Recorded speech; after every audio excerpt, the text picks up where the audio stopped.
welcome to the Bridge the Gap podcast. Here's your host, Dustin Udke. What's up, everyone? Welcome to Bridge the Gap.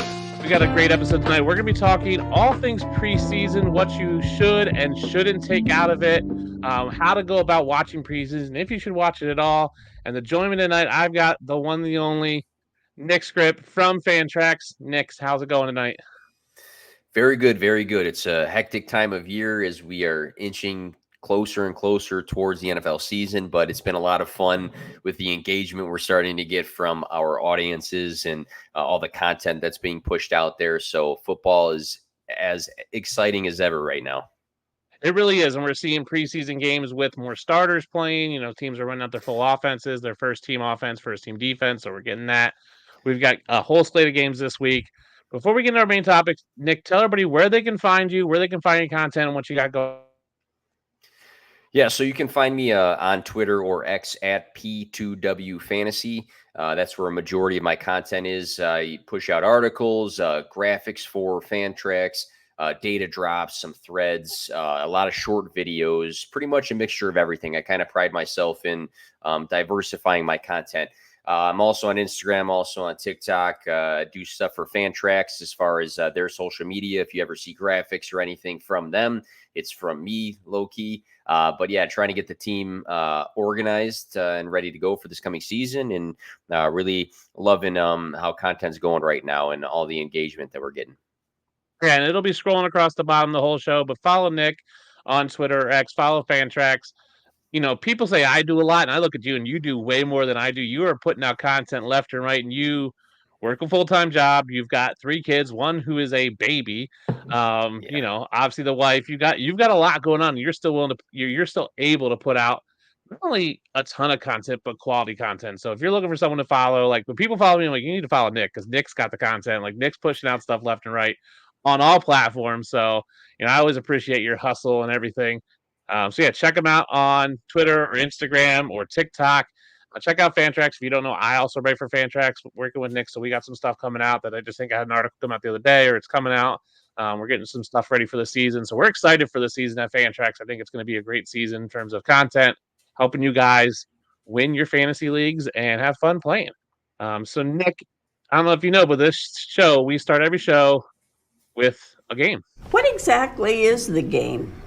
Well, it is not a quiz or a trivia contest, nor is it a test of brute strength or athleticism. At its core, it's just a children's game, and I would wager that some of you here this evening have played Would You Rather? So a classic Would You Rather, and we are talking preseason and preseason games.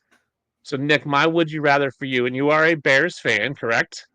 Correct. I used to say unfortunately, but things are looking a little bit better now. Looking better. We'll see.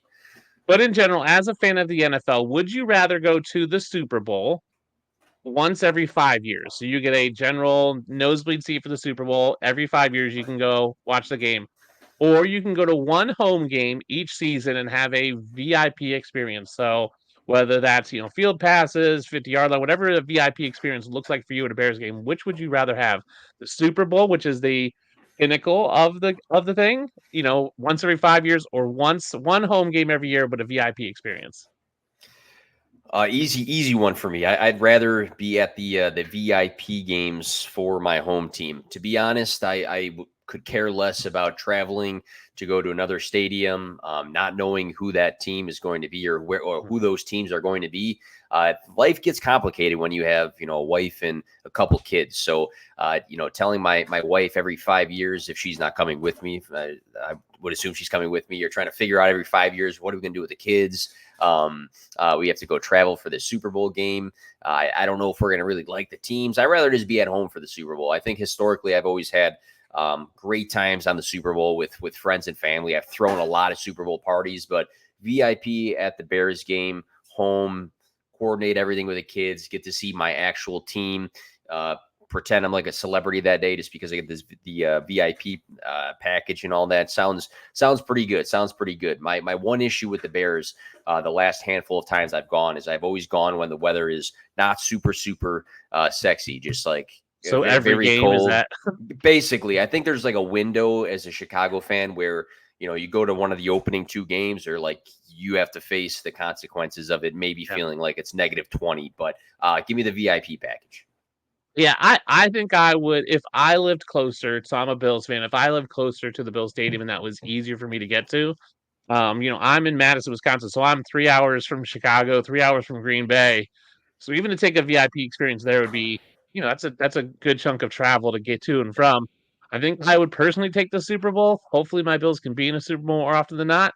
I think it'd be cool just to go travel. I think the ambiance of like the week, like the day of the Super Bowl, all the stuff that they do for the fan experience. I think I'm leaning that, but I can see you being so close to the Bear Stadium and having being close to your home team makes it a little easier to go to the VIP experience. I know people that do VIP, packages for their stadium. I have a friend who goes to Rams games, and he's always in the VIP section, and he seems to love it. Seems like a cool thing, right? All the free food and just, yeah, you're right. You feel like a celebrity. So an interesting pick. I think it all depends on where you are and how close you are to your home team. But you are close to the Bears, and you're a Bears fan, so it makes it easier. I'm, a 5-hour flight from Buffalo, so it's not the easiest thing in the Yeah, world. yeah, yeah. Not, even if they paid for that, it'd be a little harder for me to get there. That's traveling a whole weekend of experience. But Nick, let's talk preseason. We're in week 2, 3, depending on how you number it, because the Hall of Fame game is like an extra game, and that technically is week 1, and it's not really week 1 because only Yeah. 2 teams play. Your Bears played in the Hall of Fame game. Let's start with the basic question: should we even watch preseason games as a form of film analysis? Like, or should we just watch them as it's fun watching football? Watch it as we would like a college game or a high school game, or just the fact that it's football on and XFL, AFL.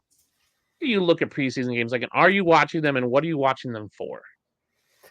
Yeah, I think with preseason, one of the biggest takeaways people should have is who is earning a role on the team. I think that's the biggest thing. Their biggest thing, I think a lot of these the NFL teams, actually all NFL teams, is figuring out who makes the roster, figuring out the depth chart.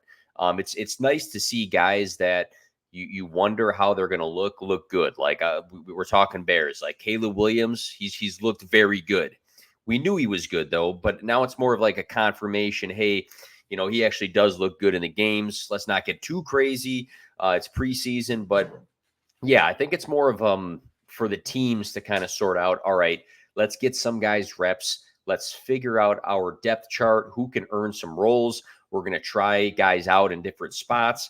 We're going to give guys different opportunities. We have to make cuts. It's more for them, I think, than for us. I think all of us are just like degenerate fans that talk about football 365 days a year, and now it's on TV and it's cool that it's back. But the one thing I'm going to say is, like, when it comes to the film analysis, this is going to be like my spiciest take of this entire podcast. Uh-huh. I don't knock anybody that analyzes film. I won't knock it. I won't knock it at all. And I respect people that hustle in any sort of way. But I have an extensive college soccer background. I was a Division II player. I coached Division III college. I have 10 years of club coaching experience and 3 years of high school coaching experience. I took a lot of pride in breaking down film, and I knew a lot of coaches that had similar backgrounds or more extensive backgrounds that couldn't break down film. And breaking down film meant like scouting the other opponent, looking at high school players that we wanted to recruit, things like that. And if the average person came up to me and says, hey, I can do what you do, I would laugh at them. I would laugh at them about it because they don't have the experience. They've never been trained to do it. They haven't been in an environment where someone has actually shown them what to look for. So a part of me always wonders, like, when these people say I broke down the film and I analyzed the film, like how much of that is like actually valid, And I feel like guys who actually it's their livelihood would look at us on Twitter saying I broke down the film and like laugh at us, be like, oh, did you? Because that's how I would be for my own sport that I have an extensive background. If somebody said I just broke down this college tape, I'd be like, oh yeah, you did. It sounds good. So little rant there, but again, my 3 check boxes. It's for the teams to figure out depth charts, roles, who's making the team, and confirmation. Yeah, I agree with you. So I watched preseason games, and right, there's a ton of them on, and I can't watch them all. Obviously, we talk about we have wives and kids and jobs. Obviously, we love football. We love the game of football, and we're generous. We're going to watch anything, right? And there is a the NFL, even at preseason, is a step above college and a step above XFL, AFL, UFL, Canadian football, right? Those spring leagues, which are fun to watch. They're fun games, but it's not the same. So I kind of balance the two between preseason is like almost just like a primer of like, hey, this is just getting us ready for real football. And kind of that, I don't want to say film analysis, but watching what do my eyeballs tell me? I agree with you. I Yeah. think a lot of us go, we broke down the film and they don't really know how to break down the film. Mhm. For me, film analysis is not necessarily like, oh, this guy does this well, but it's when there's those glaring mistakes. Okay, then I can like you can spot bad plays really like an average person can spot the bad plays on a football Yeah. game, right? You can Yeah. watch a receiver not catch the ball or not reach for the ball, not sure whatever. You can watch a quarterback horribly overthrow, underthrow ball. It's harder to break down the footworks of a quarterback or the route tree of a wide Mhm. receiver. That's the stuff you really have to learn. And I agree with you on that. There's people who just say they broke down film and they haven't. And if you want to learn how to break down film, there's people out there. I know like Lance Zierlein was going to do a school. Like there's guys out there that will teach you how to break Yeah. down film. And there's guys that dedicate. So if you want to learn film, like watch the guys who are dedicated to, and that's all they do. Like there's guys out there who just break down film. They don't do anything else, but they just break down film. Couch Scouts is out there. They break down college film. So that's how I look at preseason. I think it's fun to watch. I enjoy watching football. Obviously, like I'm a football junkie. I'm doing a football based Mhm. podcast. I want to watch the games, but I agree. We can't take too much. I think it is for the teams to evaluate their players. I think it's for them Mhm. to figure out who they're going to cut, who they don't, what kind of, rotation, how many receivers they want to keep. Do they want to keep 6 or 7? How many defensive backs? How many safeties? It's for that. It's for them to gear up, get these guys some reps. So guys who are either new to the system or new to the NFL, these rookies, these second year players who don't have a ton of experience. I think that's what it's for. So what are you taking away when you watch a game? Are you taking away anything in terms of fantasy? Are you going, okay, I note this player got snaps, this player got reps with the first team, this guy got targets? What kind of stuff are you taking away when you're watching preseason?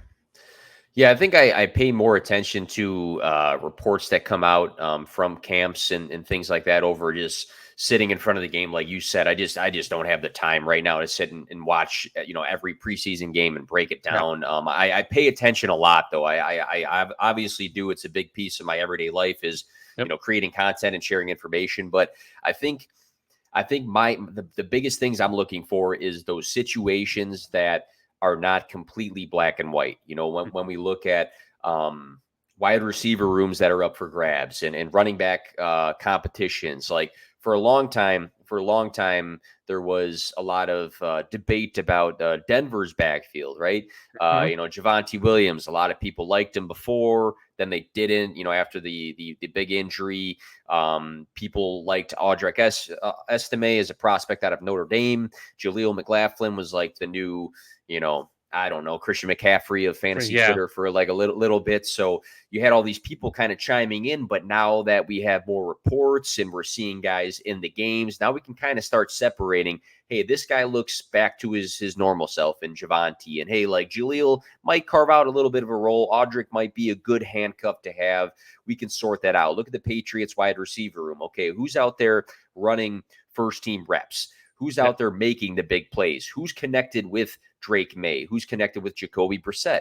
Those are situations where we came in projecting it, but it wasn't black and white. So I think those situations are the most important at the end of the day, because we know that, Justin Jefferson's good. And then we see Jordan Addison for the Vikings too. He made a big play. Well, we know he's good too, even though he's not Justin Jefferson. So it's more so figuring out what the unknowns are, the big competitions. And there's still a lot of big question marks, out there, like the Chargers running back room. Like there's still like a lot of back and forth on how that's going to look and a lot of different opinions. But that's where I think the focus should be, because there's a lot of unknowns, but there's more knowns to the NFL, I feel like. I agree with you on that. Like I think we get to a point where we're looking to confirm our priors, whether that's positive or negative on players. So if we are down on Drake May, we're going to go, well, Drake May's running with the second team, so he's clearly not going to be the starter. If we believed Audric Estime is going to be the new Denver running back and all of a sudden he looks good, you go, well, see, the film shows me, like, I watched him, he broke off a 60-yard run, and we look for these things to confirm our priors. And I think for any fantasy analysis, for anybody that plays fantasy, know you have priors and don't look to confirm them. Just look at information and then let the information tell you what it is. And if that does confirm your prior, then that does. If it doesn't, then you need to reevaluate your thought process. So I do think we get wrapped into this sense of, oh, look what happened. Oh, this guy's running with the ones, right?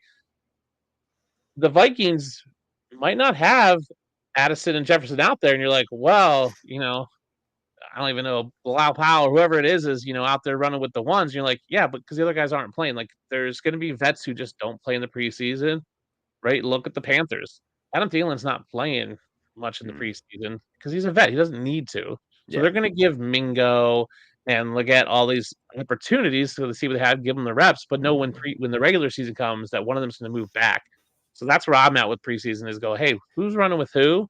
And I like you said, like who's connected to who. And when we see, especially this week, is where we start seeing more first team offenses really out there for half a quarter. Like we see extended time. That's where I'm going, okay, who's running with the ones, who's running with the twos, and is there anybody ahead of them on the depth chart that just might not be playing for injury, for rest, whatever it is, and will that role continue? And I think you're right. Figuring out who has the role and who doesn't, those murky backfields, those murky wide receiver rooms is really what we should be looking at. And it's okay to change your mind when it comes to, because you mentioned it right at the beginning. You said, hey, you come into preseason already having priors. You have these ideas. It's okay to come in strong as an analyst or just as a fan, as a fantasy manager, and think one way. And then as preseason goes on, just change your mind. It's completely fine. I think some people hang on to, hey, I said this to begin with, I have to hang on to it. And you don't have to do that. Like I mentioned Denver before, but I liked Troy Franklin as a prospect. I did. I thought that he, in most mock drafts I looked at, was getting drafted at the end of the first or in the second round. He fell in the NFL draft. And I said, hey, Bo Nix was his college quarterback. Now he's his NFL quarterback. He's a sleeper, man. I liked him as a prospect. He has a good connection. Report after report after report has come out that, he's not looking like a guy that's running with the first teams consistently. He's not looking like a guy that might be a starter. He's not looking very important to the team right now. Can that change? Yes. But as of now, I have to go back to my priors saying, he's a big sleeper for fantasy, and say, hey, I might want to take that one back right now. Maybe keep an eye on the waiver wire, but like right now, I'm not going to label him as a sleeper. And that's okay. I can reflect back on my own content and say, you know what? I changed my mind. Chase Brown, another quick example for the Bengals. I said, but I was like, I was talking not so highly of Chase Brown before, saying, he's being overhyped. His window of whatever, he barely touched the ball last year. We're overemphasizing these guys that don't have a good resume and all this stuff. But now there's a lot of reports coming out that he looks great and he's going to touch the ball a lot. And it's going to be a true committee there. And he might be the 1A over Zach Moss. We're not entirely sure there. But now I start to pivot my rankings and say, you know what? Chase Brown was all the way at the bottom. I gotta raise him up. And I think, again, it's okay. You kind of started with it, but I think it's a great point for this podcast. It's okay to gain more information, change your mind, improvise. Oh, yeah, and it's definitely on my content calendar to do an episode on it's okay being wrong. And I think in today's society, and especially on fantasy Twitter and the world of hot takes, we don't ever want to admit we're wrong. And I think it's okay to make a opinion based on the information you have. But what you have to do is when new information comes in, reevaluate. And then if your opinion needs to change, let it change. And that's okay. It's not necessarily you're wrong. It was, this is what I thought with this amount of information. Now I have more information. This is now what I think based on new information. You can only gauge things on the information you have. And as we get more information, that's where it goes. That's why I don't love these pre-draft rankings of this guy's here, this guy's 1, this guy's 2, this guy's 3. Like we only know a small percentage of the information of, we know what they did in college. We know their combine workout, which gives a little more information. We don't know where they're going, right? Braylon Allen to me was a stud in college. Yes. Didn't do much of the combine. So he was a stud going into the combine, didn't do much, went to his pro day, didn't do much there. And then I was like, okay, he's young, he's physically gifted, he did well in college. The information I had said, hey, he should be a sleeper running back. Then he goes to the Jets where he's buried behind Breece Hall. I needed to change it. Go, okay, yeah, I think he's talented, but he's now buried for basically the bulk of his career behind a young, really good running back. So my opinion on Braylon Allen had to change, and that's okay because of the new information I got. I got new information out of it. I said this to Andrew Cooper when I was doing the combine show from Indianapolis. Of there's 4 things I look at. It's their physical skills, right? What did they do? Their production, I look at their head, like, are they smart enough to, like, do they make right cuts, right reads, like that kind of thing. I look at their heart, like getting to interview them at the combine, at the draft, seeing their passion for the game, watching interviews with them, talking to beat reporters, talking to the guys on campus, guys who go to the Senior Bowl. Like, do these people have a passion for football? And then it's about the opportunities they're given. What are they giving, right? If they're not given an opportunity, they're never going to excel. And we see that all the time. Look at Kurt Warner, was a great guy, smart, had it, and then never got even new. When he did, he excelled, and he needs those opportunities. For me, Braylon Allen is just not going to get the opportunities, so I moved him way down my rankings. I think I had him as a top 3 running back pre-draft, which I don't like to like. I don't like talking that way because I don't think there's enough information. He Mhm. was pretty much like a 4th round pick, Jeff, because he's buried on the Jets. So I think that's a really good thing of looking at your information of your priors, what you had, and allowing the more information we get from preseason and beat reporters in camp and all this stuff, allow that to change and morph your opinion, and not being okay with, hey, I had a different opinion then than I do now because I have more information, and that's okay.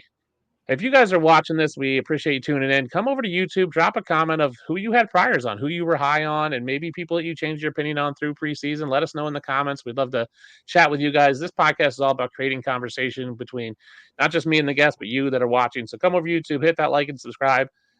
Nick, what other preseason tips and tricks do you have, or things you're taking out of preseason that you can maybe store in the back of your mind for the fantasy season? Is there anything else you're kind of little nuggets you're taking from preseason?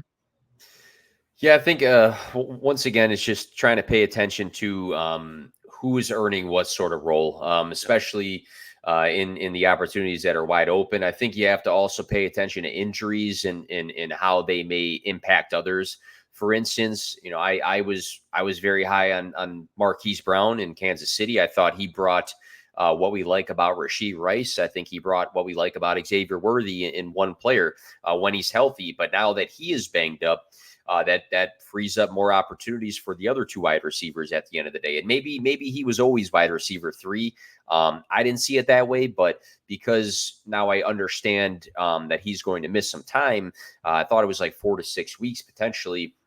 That's going to bump up Xavier Worthy. It's going to bump up Rashee Rice. I think Xavier Worthy more so because we knew he was going to be a field stretcher, but he's a rookie, and we weren't quite sure about the target share. So pay attention to guys that get banged up this time of year because it frees up an opportunity for somebody else at the end of the day, especially in the running back, back room. So, if a starter goes down, who's the second and third guy in line? If J.K. Dobbins and Gus Edwards are banged up or not looking great, is it the Kamani Vidal show? I mean, there's just like the ripple effect of a preseason. So I'd say whenever you hear news, when it comes to injuries or reports that come out, don't just think about that singular player. Think about the domino effect. All right, how does this impact somebody else on the roster, and what does that mean for fantasy football? I think that's a great way as an analyst or just a fantasy football manager or fan to get ahead of other people that are receiving the same information. Is just thinking outside of the one player. How does this impact everything else? What falls because of this? How does it translate to fantasy football? And that can mean you just beating the waiver wire on somebody at the end of the day, something as small as that. No, I think that's great. That ripple effect of injuries certainly is something we don't keep track because we go, this guy's injured. Oh no, maybe you need to pick up his direct handcuff. So right, a running back gets injured, you pick up the direct handcuff, but that also gives a 3rd string guy to now be the number 2. And then on top of that, I look at the lingering issues. So someone like Curtis Samuel right now has a turf toe injury. Yes, not a major injury, but an injury that has lingering effects and can flare back up through the season. So maybe I'm lowering Curtis Samuel, but I'm adjusting up Khalil Shakir and Keon Coleman, right? And just knowing that could be a ripple effect. I think Jahmyr Gibbs is coming back from a hamstring, which wasn't a significant injury, and he's taken some time off, and he's coming back, and you expect him to be fully healthy. But does that have a lingering effect where he's not 100% going into week 1? So does that bump up David Montgomery? We saw it with Joe Burrow. He had that calf strain last year, played and just didn't look right for the first couple weeks. So those lingering, yes, they can play, but they're not 100%. So that ripple effect.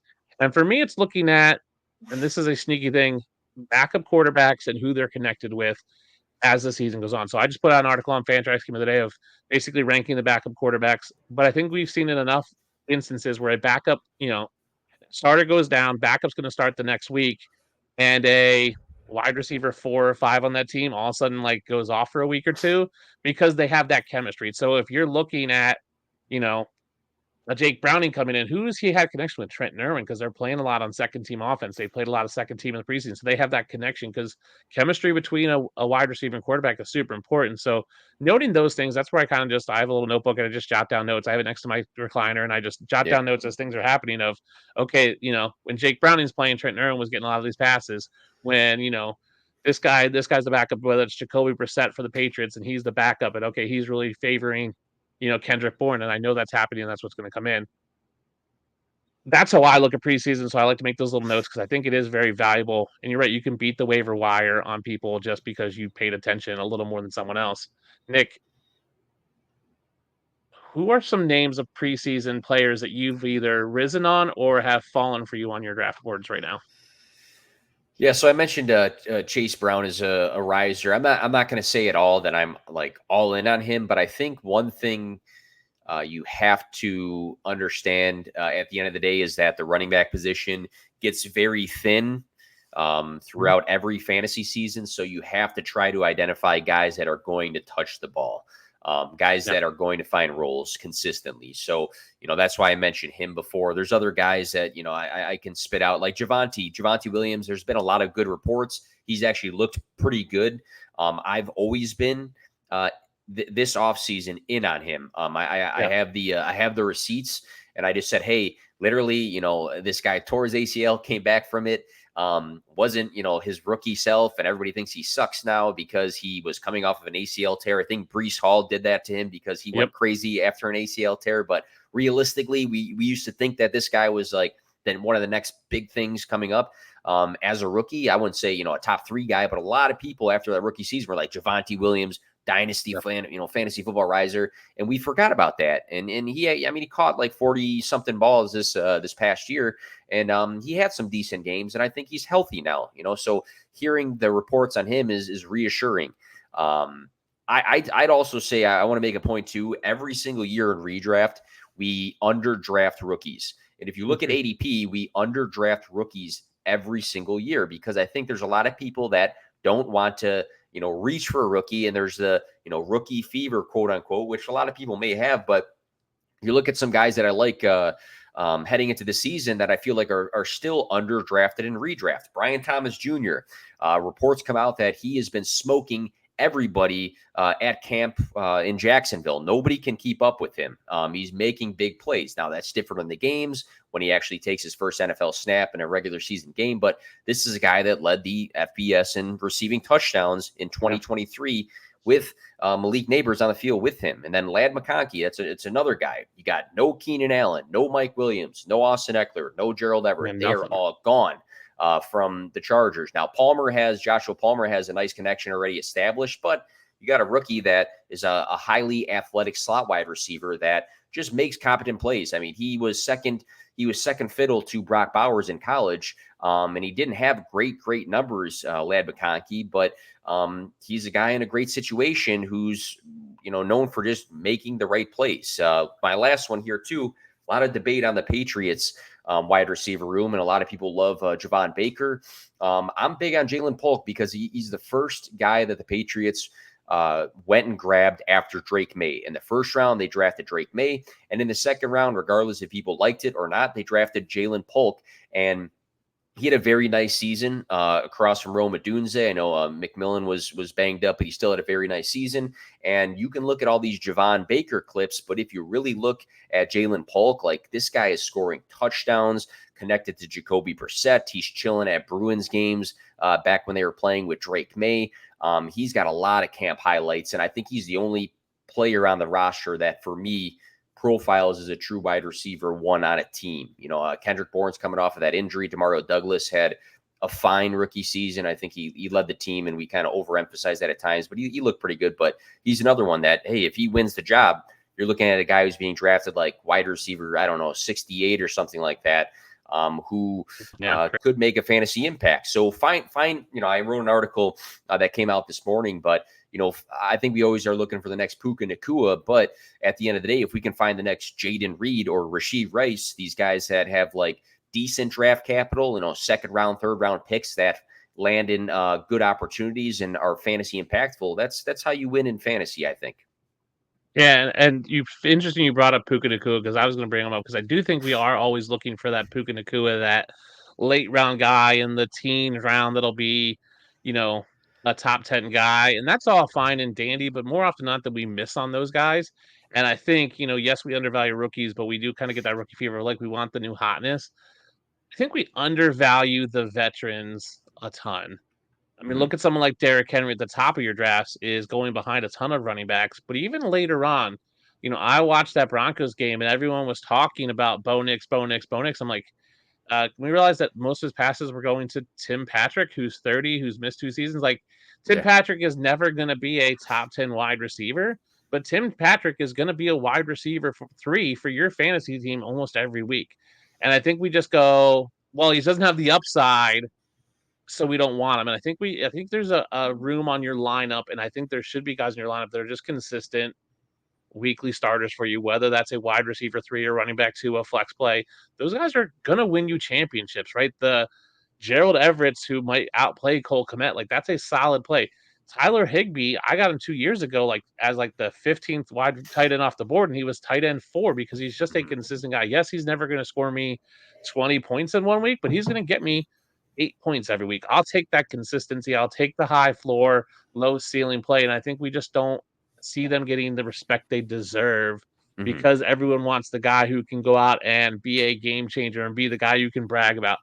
I'm never going to brag that much about drafting Gerald Everett. This year, I'm not going to brag about drafting, a Tim Patrick, but Tim Patrick will help me win championships. And it's not only does it help you win championship, but also takes a lot of stress off your life. And we're going to talk about this in a future episode. Like having a guy I just know is a plug and play, even at flex, saves me a ton of headache. I don't have to worry about, well, this guy, hey, I know Tim Patrick's going to give me 10 points every week. Like, well, that's consistency. And yes, I can throw that out there. And that's why I came up with my browse system this year, which lets me balance those reliable players with the spiky players. I think that's where it's at. So I don't mind drafting guys who are just, the vegetables of your fantasy team, right? Who are just there. Like, I don't love them, but they, provide the nutrition, they provide points, and they may not be weekly winners and they'll never be top 10 in their position, but they might always be they might be 15th at their position every week. That's good enough for me for fantasy. Yeah. I think you need that balance at the end of the day too of guys you can count on. Obviously, you want to shoot for upside in the flex spots sometimes, but also like having a I wouldn't call him like an old veteran or anything, but having like a Christian Kirk who's not going to win you your week necessarily, but he's going to be a reliable option.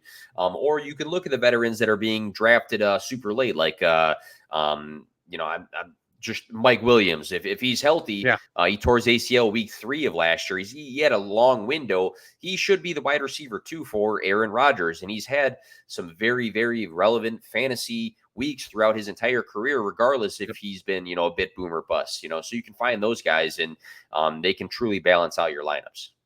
Yeah, I'm always big on balance. That's why I created the browse system this year, which is balance, reliability, and opportunities with spikes and excitement. Like I want that balance. And some people want more spikes and excitement. They want that kind of boomer bust team. I don't think that consistently wins you weeks. I don't think it consistently wins you games in fantasy. It's fun and exciting, but it doesn't always win. And I'll take the more reliable team, even though it's not fun and sexy. It's not the team that when you look across the matchup sheet on your, on your app, you're going, oh, I'm not worried about Dustin's team because it's just but I'll still beat you. I'll still beat you, 8 out of 10 weeks or whatever it is, or 7 out of 10 weeks. I'll take that. So any other tips and tricks you want to talk about preseason before we move on that people should be looking for, ways they can utilize preseason to help them win or have more fun in fantasy? The last point I want to make is that while we should analyze preseason and the reports that come out, the amount of reactions on fantasy Twitter to every little thing, like there's some guys that like I like them, I do, but I will see them pop up on my timeline, and it's like they have to quote tweet every single report that comes out with like this huge analysis, and sometimes it's just I don't know. I think a lot of these reports are things to keep in mind. There are things to pay attention to. They are things to be aware of. They don't always have to be like, all right, what is the big picture impact of this report that came out? Yeah. What does this mean for, rising or dropping someone in fantasy football? Now this guy's a breakout. Now this guy is not going to be good. There's too much of that out there. So I would say, and I whiff all the time, and I've made a lot of bad calls throughout my analyst career, but find people that are consistent with their analysis, and they have a lot of context to what they do. I put out a lot of lists all the time for different things, but I also put out tons of context and emphasize the why in other ways. So if people are overreacting to everything without context or a why, just be wary of that sometimes, because I feel like there's just reacting to react and try to get a rise out of people at this time of year. Yeah, they're trying to catch the trends. I agree with you. I always say once is a fluke, twice is a trend, third times is a pattern. Like, yeah, I could have one preseason game and you have to look at context. Like, wasn't it against second or third team? Who are they playing? Who else was on the field? If they do it once, I don't care. Right? You get that reaction because it's the buzz on Twitter, right? That Denver game was the only game on, and people were just overreacting to Bo Nix. Cool. Maybe if you want to capitalize on a short-term spike on Bo Nix's value and trade him away, I'm okay with that. But I think for me, like, don't look at 1 week fluke. I like to look at preseason as a whole. So that week between, it used to be week 4 preseason, which we don't have anymore. I'd look back and go, what did this guy do over the 3 games of preseason, right? How did he look? How did his stats measure up? Like, what was he consistent? Because once is a fluke, twice is a trend, and 3 times is a pattern. I'm looking for patterns in fantasy football. I'm willing to jump on a trend, but I'm not going to sell the farm for a trend. But I'll bank on a pattern that some guy is showing me. If 3 weeks of consistent production, or being good, or looking good, doing the right things on film, or getting the snaps, or earning the opportunities, that's what I'm going to buy into. So, have any more thoughts on preseason? Feel free to drop them in the comments. This, I try to come back. Hit us up on Twitter. It's been scrolling at the bottom of the whole show. Nick, before we get out here, we got one more thing, and we are going to do a Mount Rushmore. Mount Rushmore? Yes, a Mount Rushmore. And I know you're a Bears fan, so this is why I did this one. I want you to give me your Mount Rushmore of NFL quarterbacks all time. All right, Mount Rushmore. So how many qualifies Mount Rushmore? 4. Is it 4? All right, 4. All right, so all time for me, quarterbacks. Obviously going to toss out Tom Brady. I've been a Tom Brady fan. Like I'm not saying like I was riding with, I'm not saying anything crazy like that, but I know there's a lot of people that dislike Tom Brady. I've always liked Tom Brady. 7 Super Bowls, 10 trips. I've always liked his competitiveness, like the Kobe mentality that people talk about. I think Brady has his own version of that. He's one of the best athletes ever. And I think, a lot of people thought or debated it. Was it the system? Was it Tom Brady? I think at the end of the day, you had to make the throws. You had to make the plays. Yep. And Brady did in more than one home. So that's one. I'm gonna put Mahomes in there because I think that he is just by far in this day and age the best talent in the league. And I think that what's unfortunate for other quarterbacks, Josh Allen and the Joe Burrows of the world, is that it almost seems like they're all second tier to Patrick Mahomes because he's just been dominant in the league. And even in a year that he wasn't, super dominant, he still won a Super Bowl. So I think that it's almost unfair to these other guys because it's not like there's a bunch of rivalries. It's like Patrick Mahomes and the Chiefs and everybody else who wants to like try to take a swing on them at the end of the day. And I think that says a lot. 3 Super Bowls, 4 appearances. You wouldn't be shocked if they go right back this year. I mean, he doubled his weapons if they're all healthy from last year, and they won last year. So to me, that's scary. So I'm going to throw him in there. Another guy I'm going to throw in there, won't talk too deep on him, but I think Peyton Manning, you talk about Tom Brady and his impact. I think Peyton Manning just checks the boxes of an elite talent, pocket passer, just, MVPs, 2 Super Bowls and 2 different teams. A guy that just genuinely has been a great person throughout his entire career. The stats speak for themselves. He's dominant through the year. We have a football. Football has changed this day and age to where we have these like super dynamic, athletic dual threat quarterbacks that are super impactful, and you had like a super unathletic guy that just like was phenomenal at what he did. And I think he just, had a huge impact on the NFL for his entire career. And then the last guy, this is very spicy, but I'm not saying he's one of the best ever. I think he's just impactful to me. And I know a lot of people dislike him, but Michael Vick was my favorite quarterback growing up as a young kid. I have 1,000 jerseys at my house. He was my first ever jersey, was Michael Vick. He was a cheat code in video games, just like a freak athlete. Like we look at like Lamar Jackson's and Jalen Hurts's, but I still don't know if they stack up to Michael Vick, because not only was he built like a linebacker and he ran like a fullback or whatever, but he had a cannon, an absolute cannon of an arm. And I know we have all these athletic guys today that are, true playmakers, but I don't know if we got a Michael Vick, because the way he played football changed the game, in my opinion. There's been a lot of mobile quarterbacks throughout time, but I think Michael Vick changed the game, and he made me love football. I was excited. I had his action figure, the jersey. Everybody wanted to be the Falcons on Madden, and that was Michael Vick and his impact on football. Yeah, I think that's an interesting one. So obviously I put Brady and Peyton Manning on my Mount Rushmore. Yeah. I think it's undeniable. I have to stick Joe Montana on there. I think fair. I think if Joe Montana was playing in today's game, I think he surpasses, Manning's numbers, Breeze, and Brady. I think he's just up there. I mean, he still had a ton of Super Bowls, never lost in a Super Bowl. You make a good point with Vic in terms of like a game changer in terms of what the quarterback position can be. We had some running quarterbacks before him. You had a Randall Cunningham. You had Steve Young. But you're right, Vic was built like a linebacker, but runs like Tyreek Hill, but hits you like you're like a fullback, but did have a cannon and just had the moves like Barry Sanders, where he was just a walking highlight reel. I just don't know if I could put him on there, because when you start talking like who changed the game, yes, I do think he is, but then did Cam Newton go above and beyond what Michael Vick did in terms of rushing? I think he did. Now we're looking at Lamar and Josh Allen and Jalen Hurts are going to surpass them. I think I agree with you. I think at this point, Mahomes is on there. I originally had Aaron Rodgers. 2 back-to-back MVPs, but only one Super Bowl. Now Mahomes has a second MVP.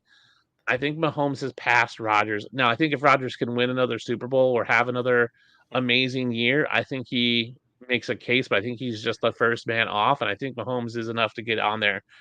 For every year that Rodgers has, now Mahomes is going to have, and Mahomes is going to have 6, 7, 10 years past whenever Rodgers stops playing. So I think you're right. Mahomes has to be on there. What he's able to do, and he does amazing things, right? We've seen these behind the back passes and these no-look passes. But he's so good at the ordinary things that a quarterback should do that he just does exceptionally well. Yeah. His throwing motion is so effortless to me. It's just like a flick of the wrist and it's 40 yards down the field. It's so smooth and so it's, because I think it's that baseball like snap of the wrist thing. He does the little things exceptionally well. And then he does the exceptional things exceptionally well. And where I think guys out there like when you talk about Aaron Rodgers does the normal things really, really well, not exceptionally well, but he does them well, but he does them always. Like, I think Mahomes is just a step above him. So I have it Brady, Manning, Montana, and Mahomes on my Mount Rushmore. So those are our Mount Rushmores. If you guys are listening, drop your Mount Rushmores in the comments. We'd love to get, start that conversation with you guys. Nick, it's been great having you on talking preseason, giving the people some tips and tricks of how to look at preseason, what they should and shouldn't take out of preseason, how to use that information towards fantasy. Before we go, give them one more plug of where they can find you, where they can find your stuff. Sure. And thank you very much for having me on. Very excited to come talk football and not just like continue to spit out just the ordinary fantasy takes and talk about some other stuff here. But you can follow me on Twitter or X at P2W Fantasy. That's where a majority of my content is. I'm on other social platforms, but it's right there on the screen. You can catch articles and short videos and graphics and data drops and rankings and whatever you're looking for. I'm doing it. I try to diversify my content and do it very frequently. I don't, I'll interact to a good extent, but I'm kind of about that business right now. So I'm in there just plugging content. talking to people, who comment on the content. And also want to plug Fantrax and our team. Justin's part of that team right there. I have a lot of really good members that were existing before I was leading the team. And then there's also guys like Dustin who I went and brought on. And I really think we have some awesome content that will be dropped consistently this coming season, every single day in various forms, covering all topics. So be sure you are keeping up with Fantrax, not only just an app, but a fantasy football brand with a lot of great content creators like Dustin next to me here. So thanks again, man. Thanks very much. If you guys are watching this, hit that like and subscribe, support the podcast. We appreciate you guys tuning in. We'll be here every Tuesday night, 10 p.m. Eastern, having a conversation around a football topic, helping you guys understand football and some of these broader topics better as we bridge the gap between them and football. We'll see you guys next week. Thanks for tuning in to Bridge the Gap.